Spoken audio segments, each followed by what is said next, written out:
My name is Lucius and I was Annie's husband of 15 years. We have two preteen daughters who still love their daddy. I'm what you would call an alpha male that takes no shit from anyone but treats his wife like the special prize I knew she was. In our relationship, I allow her to take charge and feel empowered to a point. Thanks to genetics, I inherited my dad's physical attributes. I'm 6 feet 6 inches, 265 pounds with an imposing figure, but a gentle giant until I'm triggered. Annie saw that a few times when we were out together and was hit on by some tough guys. She is a beautiful woman with a nice figure and an angelic face. Guys are always checking her out and flirting with her, which drives me crazy. One of my flaws is my mean jealous streak, which once activated is hard to control. Over the years, I've learned to keep my rage at bay, but I have not yet mastered this talent. She had always been a great mother and wife, which really made this hard to understand. Sex was frequent and satisfying, not satisfying enough, I guess. She took care of the house and worked full-time as an executive assistant for a local tech company. To this day, I would never have thought she would have taken a lover. I gave her everything and always treated her like a queen, and she knows it. She tells her friends and family how wonderful I am and how it's embarrassing how I dote over her. But she also tells them how much she loves it. This is why the question still pounds my head, even during these last few hours. Why? Why would she jeopardize everything she has for a fling? An affair with her boss for some sex? Why? This was my most troubling question. Anyway, Annie had seen my jealous rage twice over the last 15 years, and she knows what I'm capable of. Twice when we were out, some jerks tried to get her to dance after she already told them she was with me. Both times, they didn't take no for an answer and pulled her out of the booth as I sat there watching. They must have thought since they were big tough guys, I would just sit there and let them take my wife. Big mistake. The first time it happened was when we were out discussing about our girls and having a fun time together. I was stunned when this guy had the balls to grab her hand and pull her out of the booth. Before he took his first step to the dance floor, I was out of my booth and between him and my wife.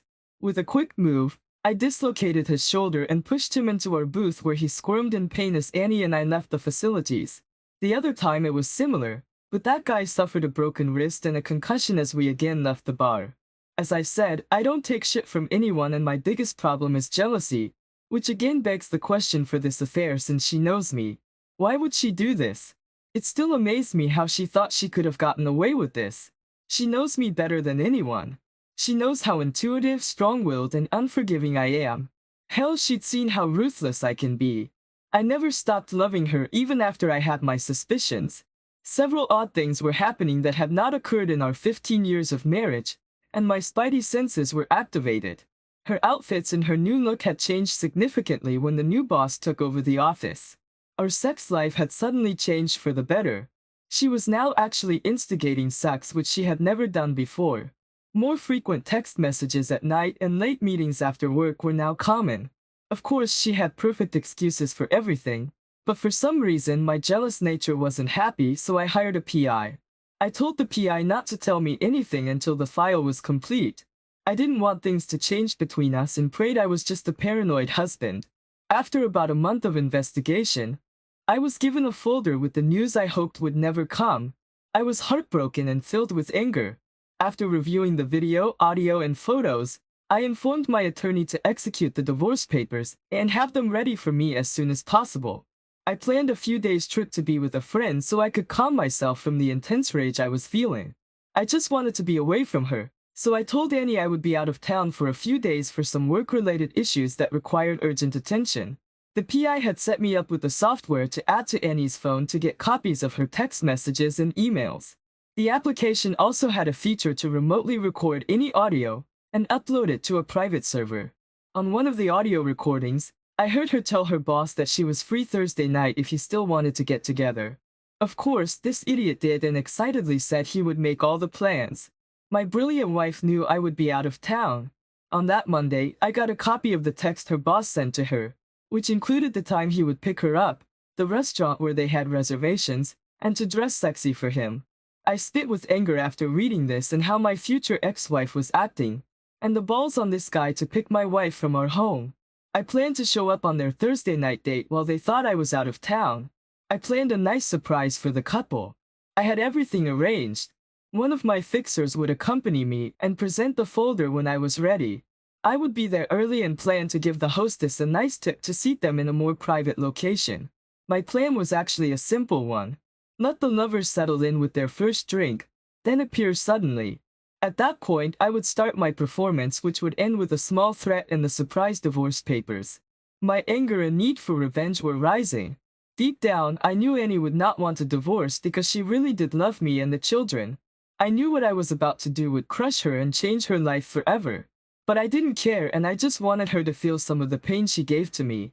Now some would say I should be forgiving and let it go for the sake of the children and our 15 years of marriage. After all, it was only sex. Did I mention that I was an immature, jealous alpha male?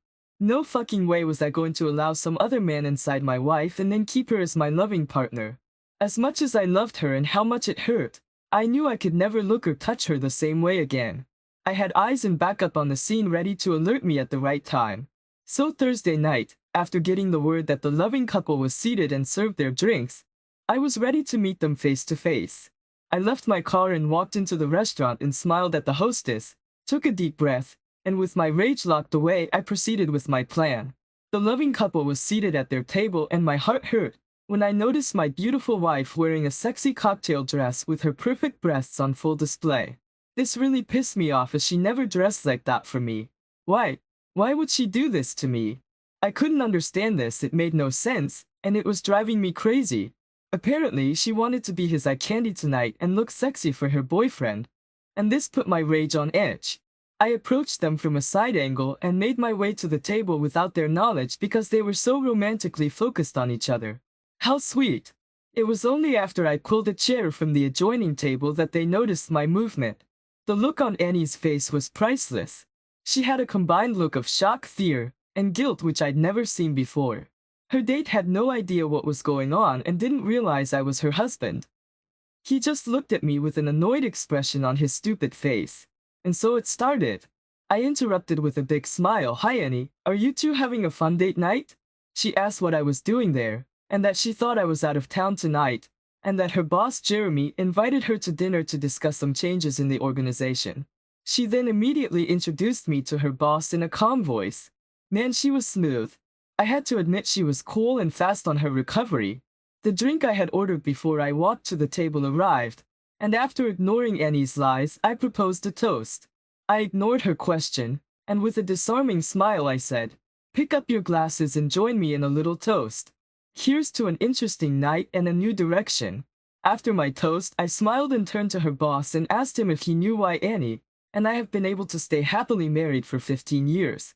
I told him it's as a result of honesty and trust. It was as simple as that. I then asked if he was married. Of course, I already knew a lot about him from the record of the private investigation. He admitted he's been married for 20 years and has 4 wonderful children from 5 to 13 years old, and that he agrees with me that trust and honesty are an important part of his marriage as well. I told him I was so happy to hear that. I then turned to Annie and asked if she also felt the same way. I asked knowing that I was putting her in a difficult position. She asserted confidently that it's been important to our marriage. I turned to Jeremy again and said we have an amazing marriage and Annie knows how much I love her and would do anything for her as long as she remains faithful. I saw them both squirm a little as I took another drink from my glass. I then asked how long have they been dating. Annie was annoyed, tried to take control and became indignant and said this was just a business meeting and I was embarrassing her with her boss, that I should please stop acting jealous and that I know her better than that. Taking Annie's lead, her date took the opportunity to put me in my place as well. He claimed it was just a business dinner. He needed to discuss some changes he was about to make and needed to meet with Annie that night, that he's sorry if I got the wrong idea, and that he would never overstep his professional relationship, especially with a married woman. I tried to look apologetic and said, "Oh, I'm sorry, so you've never been out with my wife on a date, right?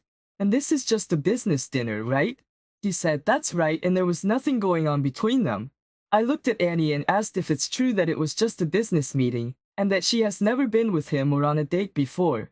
I asked the question that would determine our future, honesty or lies, which was it going to be? Unfortunately, I already anticipated the answer before she spoke.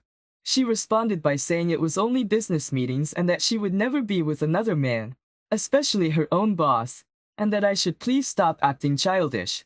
She then quickly apologized to her boss and said I had a little jealous streak, but I know how much she loves me. I lowered my head acting submissive and said, please forgive me. I'm sorry I do get a little jealous. I mean, seeing you in this sexy dress out with this good-looking man, well, you can understand, I hope. Jeremy patted me on the arm, obviously relieved that I was fooled, and said there was no need to apologize, and if his wife looked this good and was out with a strange man, well, he's not sure what he would do. Everyone relaxed and I raised my hand to the man watching us from the bar. He got my signal and approached the table. They both looked up at him as he handed me a thick folder, turned and walked away. I saw Annie and Jeremy giving each other a questioning look as I opened the folder and started laying down photos on the table. Just before I placed the first photo on the table, I turned to Annie and spoke in a quiet, sad voice. Annie, you know I loved you with all my heart and would have given you the world. You have taken my love and all our years of marriage and threw it all away.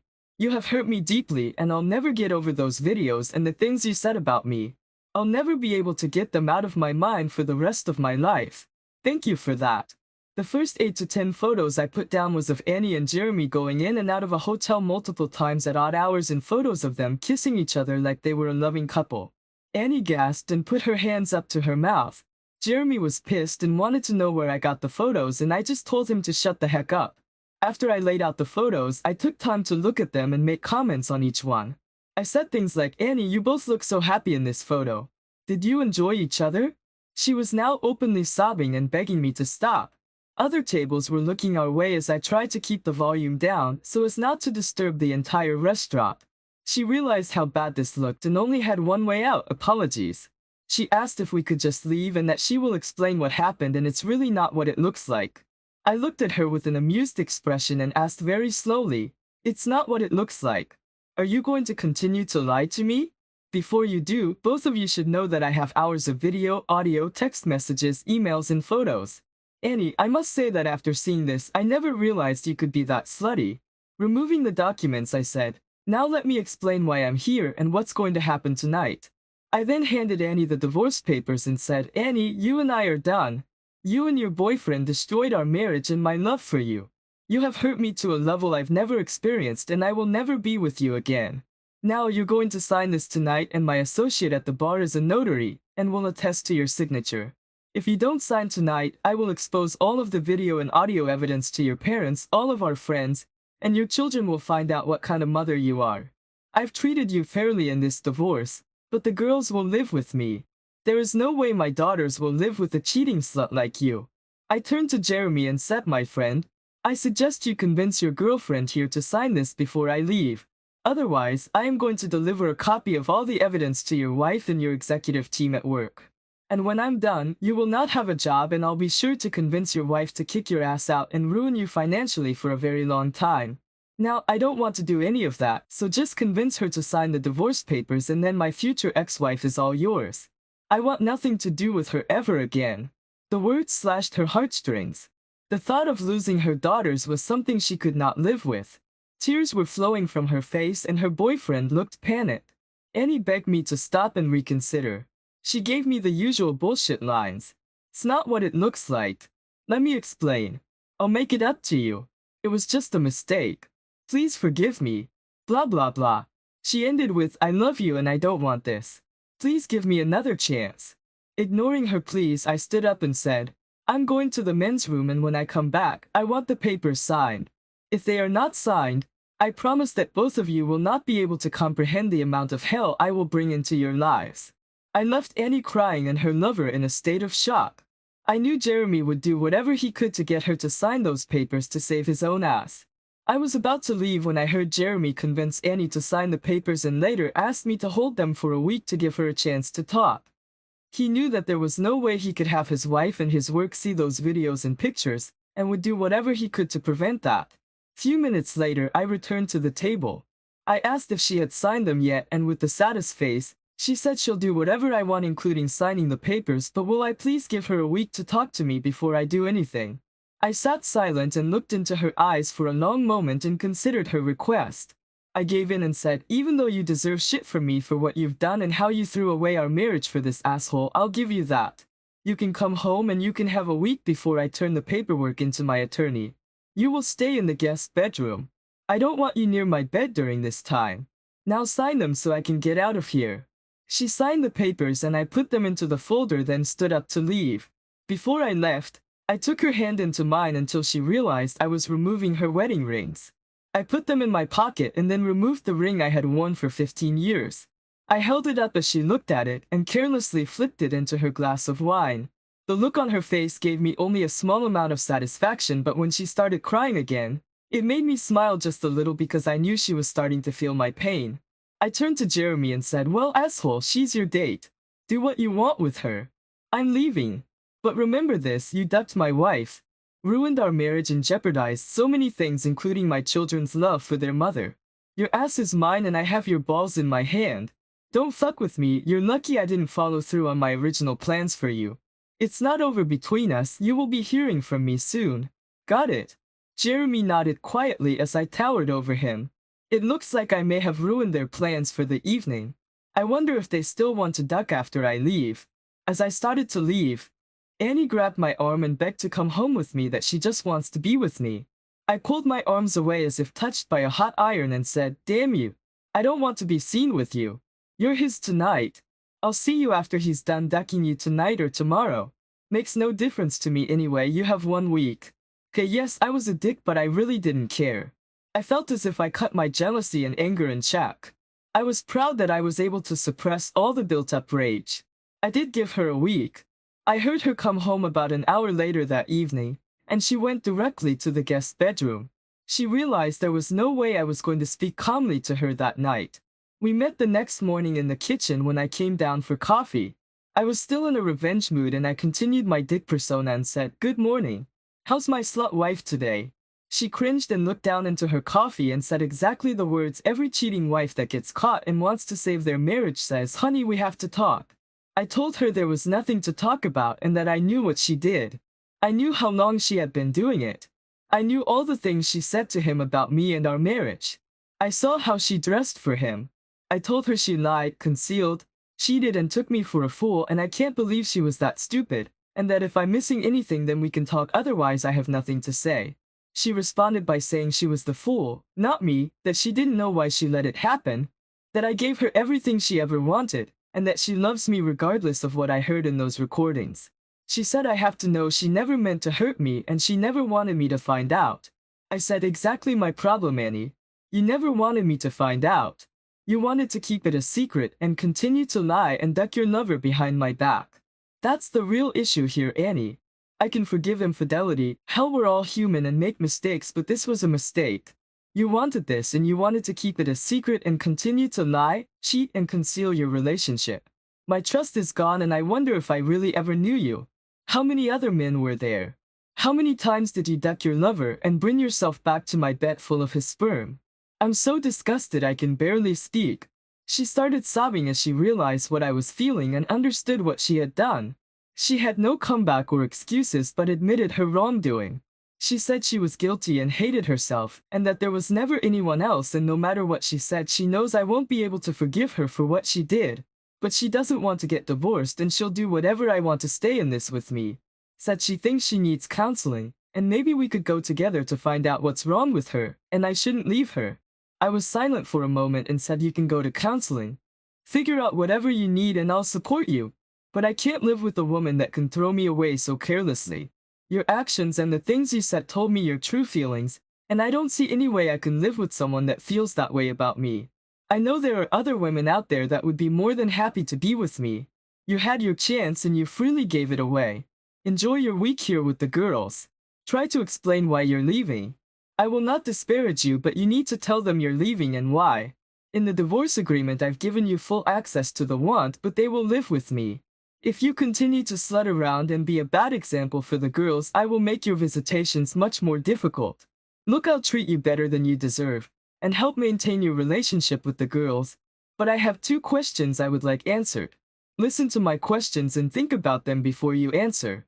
My first question is, why did you risk everything for this? My second question is, was it worth it? I called Jeremy the following Monday, and told him to meet me for lunch on Wednesday. After convincing him how smart it would be to meet me, I explained to him how upset I was that he destroyed my marriage, and how close he came to being taken out. I then explained how I had a better plan for him. During lunch, I explained how many people were hurt because he seduced a married woman. I explained how I expected him to make restitution. He was going to pay for Annie's rent and car payments for the next 3 years. I felt he should have some pain for his actions.